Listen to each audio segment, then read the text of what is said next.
The most valuable football club on the planet isn't owned by a billionaire, a royal family, or an oil company.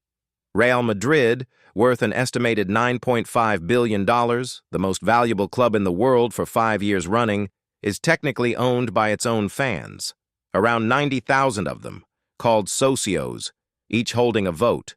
And yet almost everywhere else in the game, ownership looks nothing like that. So who actually owns a football club and what do they actually get out of it? Let's take it apart. What people assume is that buying a football club is basically a passion project. A rich guy who loves the game, wants the trophies, wants his name on the stadium, and treats the whole thing more like an expensive hobby than an actual business. What's actually happening is there are several very different playbooks running at once, and almost none of them are about football in the way fans think. Start with the leveraged buyout.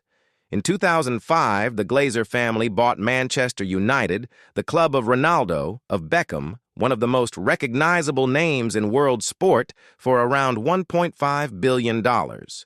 Here's the part fans never forgave them for. Roughly $787 million of the debt used to fund that purchase wasn't the Glazers' debt. It was loaded directly onto Manchester United's own books. The club's own matchday revenue, broadcast money, and shirt sales have been servicing that debt for 2 decades. By 2015, just 10 years in, the combined cost to the club of interest payments, financing fees, and dividends to the family had already passed £1 billion. The Glazers have personally taken around £166 million out of the club in dividends since taking over. Fans launched the Green and Gold protest campaign back in 2010 and never really stopped. That anger, fans feeling like something that belonged to them had been taken and turned into someone else's leveraged asset, didn't stay contained to one club. In April 2021, 12 of the biggest clubs in Europe, including Manchester United, Manchester City, Chelsea, Arsenal, Tottenham, Liverpool, Real Madrid, Barcelona, Juventus, Atletico Madrid, Inter Milan, and AC Milan, announced they were breaking away to form a closed European Super League, a competition where the biggest clubs would basically guarantee themselves a permanent seat at the table, immune from relegation, answerable to investors instead of results on the pitch. It collapsed in under 48 hours.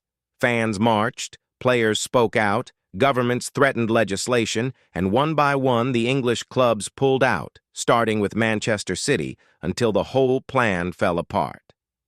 It was, for a couple of days, the clearest possible look at how a handful of owners saw the sport, not as a competition, but as a revenue stream they wanted to lock in. Then there's the ownership model that isn't really chasing profit at all.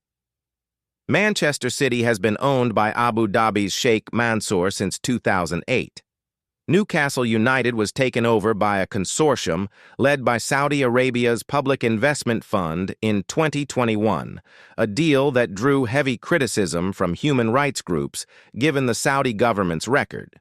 Both are backed by sovereign wealth, state money, effectively unlimited by football standards, chasing something that isn't measured in profit margin.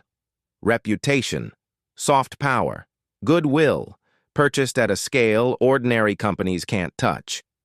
And City's version of that story got complicated.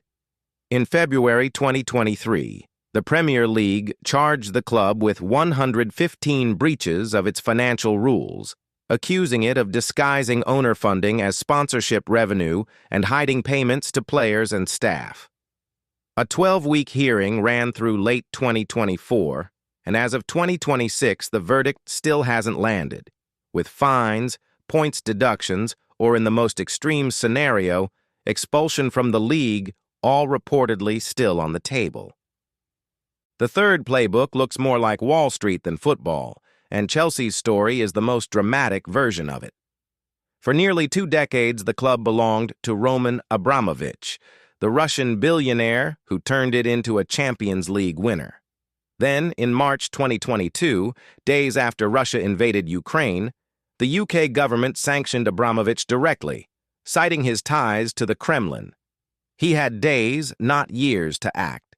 He announced the club was for sale, pledged the proceeds to a foundation for victims of the war, and by May 2022, Chelsea had been sold to a consortium led by Todd Boehly and the private equity firm Clearlake Capital for £4.25 billion, roughly £2.5 billion for the club itself, and £1.75 billion committed to the stadium and the squad over the following decade.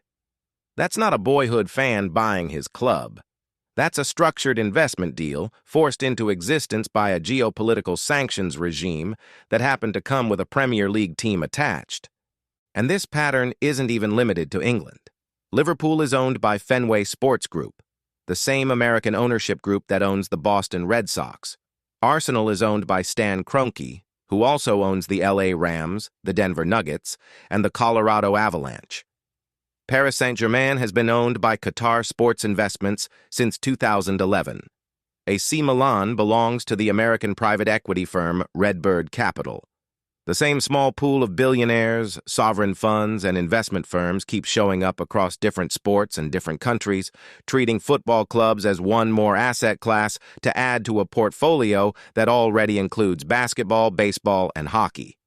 And then there's Real Madrid, sitting at the very top of the valuation table, owned by none of the above, just its own members, voting on a president every few years, building a $9.5 billion brand without a single billionaire, sovereign fund, or private equity firm extracting a dividend from it.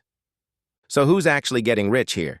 At Manchester United, it's the family who leveraged the club to buy the club, then had the club pay them back with interest. At Manchester City and Newcastle, getting rich almost isn't the right question.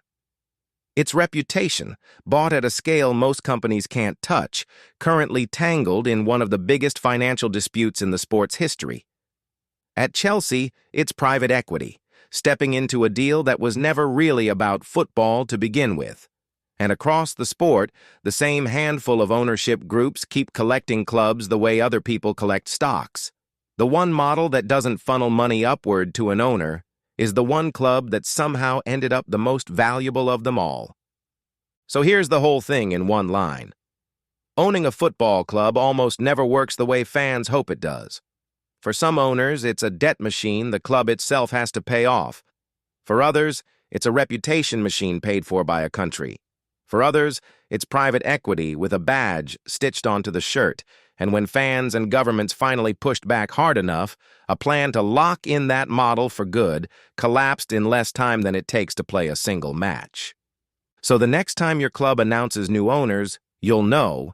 The first question worth asking isn't how much they paid, it's who's actually going to be paying it back.